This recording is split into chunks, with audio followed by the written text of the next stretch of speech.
E finalmente a dilatação volumétrica, né, gente? Agora a gente vai considerar medidas em 3 dimensões. Tá? Então eu vou atualizar a nossa fórmula, né?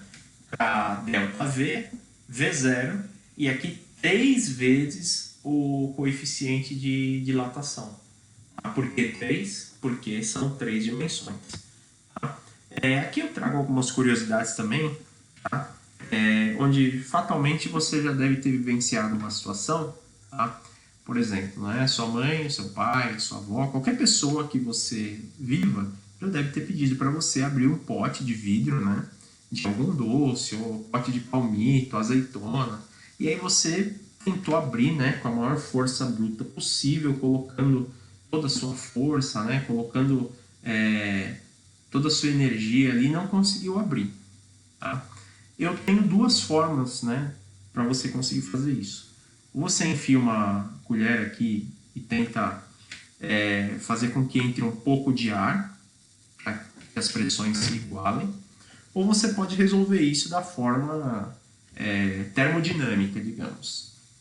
Como aqui eu tenho vidro e aqui eu tenho geralmente alumínio, essa tampa, se a gente voltar lá naquele slide, vocês podem fazer isso, tá? Eu não vou fazer. Mas vocês vão perceber que o coeficiente do alumínio é diferente do coeficiente do vidro. Tá? Isto é, o vidro ele dilata com mais dificuldade do que o alumínio. Então, se eu colocar isso aqui na água quente, posso ferver a água, posso colocar embaixo da torneira elétrica, a gente vai perceber que essa tampa ela vai dilatar mais. Então vai começar a dar folga com o vidro e você vai girar de uma forma mais simples.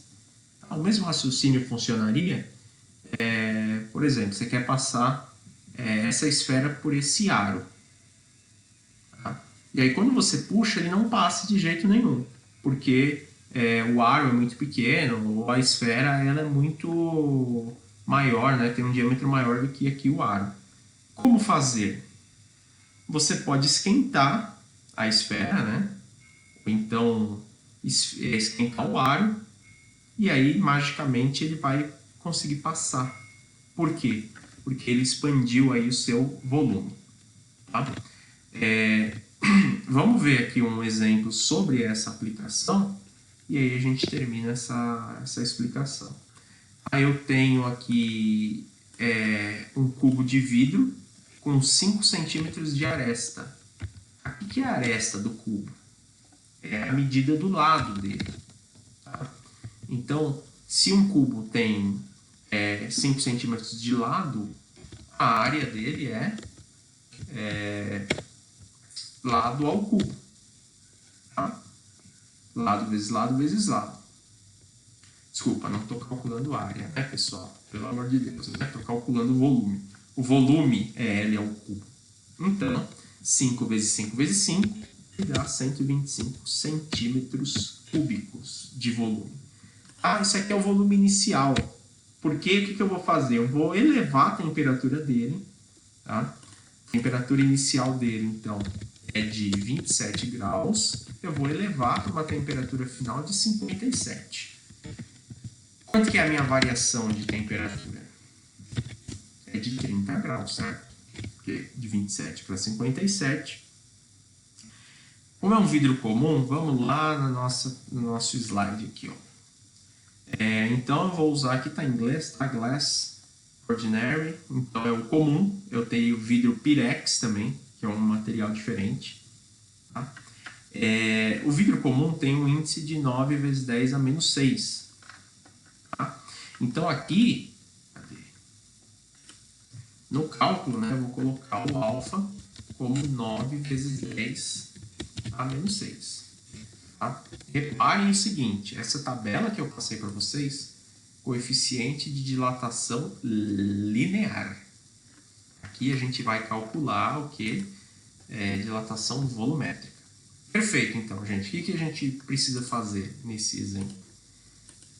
Eu quero que vocês calculem o volume final do cubo. Então, vejam só. Eu preciso calcular o volume final. Primeiro, então, vou ter que calcular o delta e depois fazer que nem eu fiz nesse exercício aqui. Tá? Bom, percebam o seguinte. eu vou calcular volume. Então aqui eu tenho o volume inicial, beleza? A gente já calculou, 125. Aqui eu vou fazer 3 vezes o alfa. Então o alfa, ó, que a gente pegou na tabela, é de 9 vezes 10 a menos 6. Só que eu estou trabalhando com uma medida tridimensional. Então eu vou multiplicar aqui pelo valor de 3. Tá? Esse ΔT é a variação de temperatura que a gente já tinha visto. Tá? Vou fazer tudo aqui na calculadora mágica. Você também pode fazer na sua aí para conferir.